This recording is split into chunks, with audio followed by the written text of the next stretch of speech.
আল্লাহ পাহাড়কে দরিয়া করতে পারে, দরিয়াকে পাহাড় করতে পারে, ধনীরে গরিব বানাতে পারে, গরিবরে ধনী বানাতে পারে, সম্মানিতরে অপমানিত করতে পারে, অপমানিতরে সম্মানিত বানাতে পারে, ক্ষমতার চেয়ারে বসে থাকার লাথি মেরে নিচে নামায় দিতে পারে।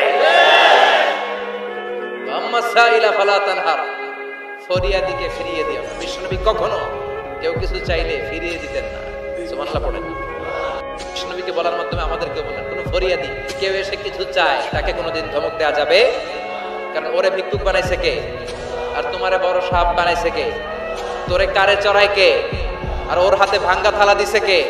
তোরে কাঠ থেকে লাথি মেরে নামিয়ে ভাঙ্গা থালা হাতে দিয়ে দিতে পারে কে? আর ওর ভাঙ্গা থালার জায়গা থেকে ওরেও প্রাইভেট কারে বসায় দিতে পারে কে? তাহলে তোর অন্তরে বিশ্বনবীর আরামের জন্য আল্লাহ ওহী বন্ধ করে দিলেন। আল্লাহু আকবার। কারণ সব সময় ওহী আসাটা ভালো না। সব সময় ওহী আসলে বিশ্বনবী সহ্য করতে পারতেন না। কারণ মা আয়েশা বলতেন, শীতের রাতে যখন বিশ্বনবীর উপর ওহী নাজিল হতো, ওহীর প্রেসারে বিশ্বনবীর গলার দাড়ি দিয়ে ঘাম ঝরে ঝরে পড়তো। আমরা তো মাগনা কোরআন পাইছি, কোনো কষ্ট করা লাগে নাই, কোনো পরীক্ষা করা লাগে নাই। বিশ্বনবী যখন কোরআন রিসিভ করতেন, মিসলা সালসালাতিল জারাস, বুখারীর বর্ণনা, ঘন্টার ধ্বনির ন্যায় দপ্তরি যখন হাই স্কুলের ছুটি দেওয়ার জন্য ধমধম করে ঘন্টা বাজায়, এর কাছে যে কান লাগিয়ে দাঁড়িয়ে থাকা যায়, যেরকম বিকট আওয়াজ হয় এরকম আওয়াজে ওহী আসতো। আর এই ওহী রিসিভ করতে যে মাঘ মাসের কনকনে শীতের রাতে বিশ্বনবী ঘেমে ঘেমে একাকার হয়ে যেত।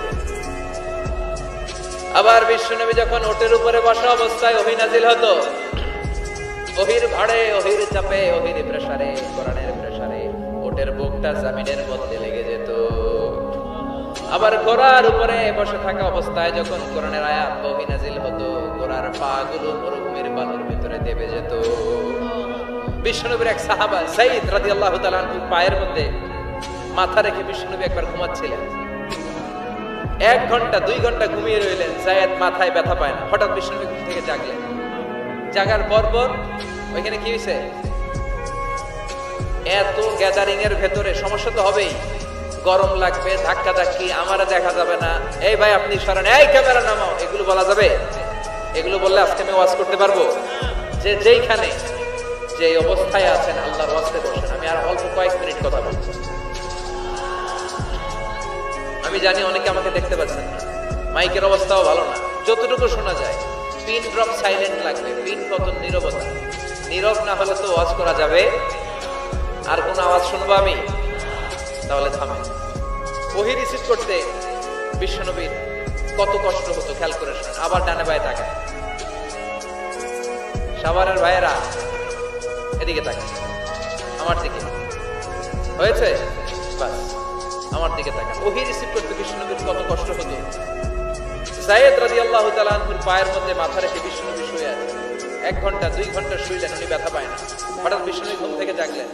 জাগার সাথে সাথে আকাশ থেকে কোরআনের আয়াত নাজিল হতে লাগলো। আর যায়েদ বলে, 2 ঘন্টায় আমার কিছু হয় না, কিন্তু যখনই আমার মাথা, আমার রানের মধ্যে মাথা রেখে বিশ্বনবী শুয়ে আছেন আর কোরআনের আয়াত নাজিল হতে লাগলো, আমার মনে হচ্ছে আমার রানটা ফেটে টুকরা টুকরা হয়ে যাবে, আমার হাড্ডি ফেটে খান খান হয়ে যাবে। ওহীর ভার, তার মানে একটা কাঠিন্যতা আছে না নাই? এজন্য আল্লাহ বিশ্বনবীরা ডেকে বললেন, নবী আমি রাগ হই নাই, আমি আপনারে ভুলে যাই নাই। বারবার সূর্যের আলো থাকলে, সব সময় সূর্যের কিরণ থাকলে যেমনি আরাম লাগে না, বারবার ওহী রিসিভ করতে যেই কষ্টটা আপনার হয়, আমি আরশের উপর থেকে দেখে আমার সহ্য হয় না। এজন্য আপনাকে বিশ্রামের ব্যবস্থা করে দিলাম, এই জন্য কিছুদিন ইচ্ছা করে আমি ওহী বন্ধ করে দিলাম। ওয়াদ-দুহা ওয়াল-লাইলি ইযা সাজা মা ওয়াদ্দা'আকা রাব্বুকা ওয়া মা ক্বালা। সকালবেলার সূর্য কিরণের শপথ, রাতের নিস্তব্ধতার নিঝুম রাত্রির শপথ, মা ওয়াদ্দা'আকা রাব্বুকা ওয়া মা ক্বালা। আপনার রব আপনারে ভুলে যায় নাই, আপনার উপর সন্তুষ্ট হয় নাই। সুবহানাল্লাহ পড়ে। তাহলে কাফেররা যা বলেছে এটা ওদের মুখের উপরে, জোরে কোন ঠিক কিনা? উম্মে জালিল বিশ্বনবীকে যে গালি দিয়েছে, ওর গালি ওর মুখের উপরে, জোরে বলেন ঠিক কিনা? আমার নবীরে যারা কবি বলে গালি দেয়, ওই গালি ওদের মুখের উপরে, ঠিক কিনা? আমার নবীরে যারা পাগল বলে গালি দেয়, ওদের গালি ওদের মুখের উপরে, ঠিক কিনা? আমার নবীরে যারা লেস কাটা নির্বংশ বলে, ওদের 14 গোষ্ঠী নির্বংশ, জোরে বলো ঠিক কিনা? আমার নবীর সম্মানের বিরুদ্ধে যদি কথা বলে তাদের বিরুদ্ধে আমাদের হুঙ্কার আর লড়াই আছে না নাই? বিশ্ব নবীরে গালি দিলে কলিজে আগুন লাগে? কার কার লাগে? হাত তুলে আল্লাহর দেখা।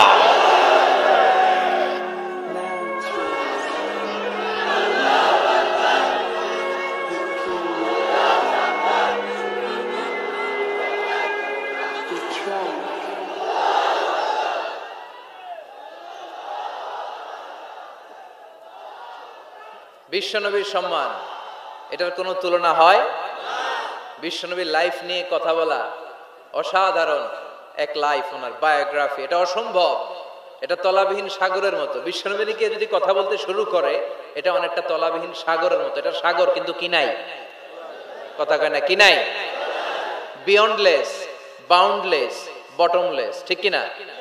As a father, as a husband, as a teacher, as a lawgiver, as a lawmaker, as a reformer of the society, as a messenger, as a commander, Muhammad is the superman of the world. গোটা বিশ্বের জন্য তিনি Superman হয়ে এসেছে। এজন্য আমার নবীরা যারা গালি দেয়, এগুলো পিতৃ পরিচয়হীন জারদ সন্তান। বিশ্ব নবীর সম্মান নিয়ে উল্টাপাল্টা করলে এটা সহ্য করা হবে না। জোরে কোন ঠিক কিনা? তুমি আমারে গালি দাও, আমি মেনে নিব। আমার বাপারে গালি দাও, মেনে নিব। আমার দলের গালি দিবি, মেনে নিব। কিন্তু আমার নবীর গালি দিলে খবর আছে না নাই? আমার নবীর দিকে, আমার নবীর সম্মানের দিকে বা হাত তুললে ওই বা হাত কেমন করে ভেঙে দিতে হয় সেটাও আমাদের জানা আছে। জোরে কোন ঠিক কিনা? বিশ্ব নবীর সম্মান, ইটস অ্যান আনপ্যারালাল ইস্যু। এই ইস্যুতে হেফাজত নাই, এই ইস্যুতে জামাত নাই, এই ইস্যুতে চরমনাই নাই, এই ইস্যুতে সরসিনা নাই, এই ইস্যুতে তাবলীগ নাই, আওয়ামী লীগ নাই, জামাত নাই। 17 কোটি মানুষ এক প্ল্যাটফর্মে দাঁড়িয়ে যায়। চিল্লায় বলেন ঠিক কিনা? কারণ এই নবীর সুপারিশ ছাড়া আমি আপনি জান্নাতে যেতে পারবো না। জোরে কোন ঠিক কিনা? এজন্য নবীর ভালোবাসা, নবীর প্রতি মাহাব্বত অন্তরে থাকার দরকার আছে না নাই? আল্লাহকে যে পাইতে চায়, হযরতকে ভালোবেসে, আরশ কুরসি লৌহ কালাম না চাইতে পেয়েছে সে। হযরতকে ভালোবেসে, আরশ কুরসি লৌহ কালাম না চাইতে পেয়েছে সে। ঠিক কিনা? বিশ্বনবীর ভালোবাসলে গোটা বিশ্ব তার পায়ের সামনে এসে চুমু খাবে। আমরা ওই নবীর ভালোবাসা চাই, আমরা ওই নবীর শাফাত চাই, আমরা ওই নবীর নেতৃত্বে জান্নাতে ঢুকতে চাই। এজন্য আল্লাহ বললেন, নবী মা ওয়াদ্দাআকা রাব্বুকা ওয়া মা ক্বালা। ভয় নাই, চিন্তা নাই, হতাশ হবেন না, নিরাশ হবেন না, আমার উপর ভরসা রাখেন। আপনার আল্লাহ আপনারে ভুলে যায় নাই, আপনার আল্লাহ আপনার উপর অসন্তুষ্ট হয় নাই। ও নবী, আপনি জেনে রাখেন, আল আখিরাতু খায়রুন লাকা মিনাল উলা। দুনিয়ার বুকে অনেকে আপনারে গালি দিবে, দুনিয়ার বুকে আপনার অনেক বিপদ আসবে। দুনিয়াটা আসল নয়, আসল হলো আখিরাত। ওয়ালাল আখিরাতু খায়রুল লাকা মিনাল উলা। ও নবী, আখিরাত এই দুনিয়ার চেয়ে আপনার জন্য শ্রেষ্ঠ। আরেক আয়াতে বললেন শ্রেষ্ঠ এবং স্থায়ী। বাল তুনসিরুনাল হায়াতাদ দুনিয়া ওয়াল আখিরাতু খায়রুন ওয়া আবকা। সুবহানাল্লাহ।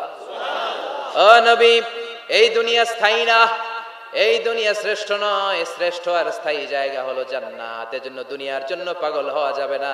মুমিন পাগল হয় আখিরাতের জন্য। এই দুনিয়াতে আজীবন থাকতে আসি নাই, আজীবন থাকবেন? কথা কন। এজন্য এতজনের ভয় পেয়ে লাভ কি? ভয় পাবো আমরা একজনের। চিল্লায় বলেন, তিনি কে? যাদের হৃদয়ে আছে আল্লাহর ভয়, তারা কবু পথ ভুলে যায় না। আল্লাহর প্রেম ছাড়া এই দুনিয়ায় কারো কাছে কোনো কিছু চায় না।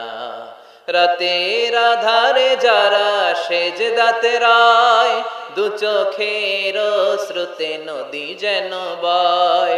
ছলনার হাতছানি যতই আসুক, পেছনে ফিরেও সে তাকায় না। যাদের হৃদয়ে আছে আল্লাহর ভয়, তারা কবু পথ ভুলে যায় না। আল্লাহর প্রেম ছাড়া এই দুনিয়ায় কারো কাছে কোনো কিছু চাই না, কারো কাছে কোনো কিছু চাই না। ঠিক কি না? মুমিনের ভয় একজনের প্রতি, চিল্লায় বলেন তিনি কে? আল্লাহ বললেন আল আখিরাতু খায়রুল লাকা মিনাল উলা। ও নবী, দুনিয়াতে এত ভয় পেয়ে কোনো লাভ নাই। বিড়ালের মতো হাজার বছর না বেঁচে সিংহের মতো একটা গর্জন দিয়ে মরার দাম অনেক বেশি। আল আখিরাতু খায়রুল লাকা মিনাল উলা। এই দুনিয়ার জীবনের চেয়ে নবী আখিরাতের দাম অনেক বেশি। এই দুনিয়ায় আমরা আজীবন থাকতে আসি, চলে যেতে হবে। এরপরে বিশ্ব নবীকে আল্লাহ সান্ত্বনা দিচ্ছেন, নবী আপনি হতাশ হবেন না, নিরাশ হবেন না, ভরসা রাখেন। ওয়ালা সাউফা ইউতিকা রাব্বুকা ফাতারদা। আপনার প্রভু অচিরে আপনাকে এমন এমন জিনিস দান করবে, এই জিনিসগুলো পেয়ে আপনি খুশি হয়ে যাবে। কি সুন্দর ওয়াদা। ও নবী, আপনি হতাশ হবেন না, আপনি টেনশন নিয়েন না, আমি তো আছি। সুবহানাল্লাহ পড়েন। কে বলে? জোরে বলেন, কে বলে? বিশ্বনবীরে বললেন ওয়ালা সাউফা ইউতিকা রাব্বুকা ফাতারদা। আপনার রব অচিরে এমন কিছু আপনারে দিবে, আপনি খুশি হয়ে যাবেন। And verily indeed your Lord will give you something that will make you happy. সুবহানাল্লাহ পড়েন।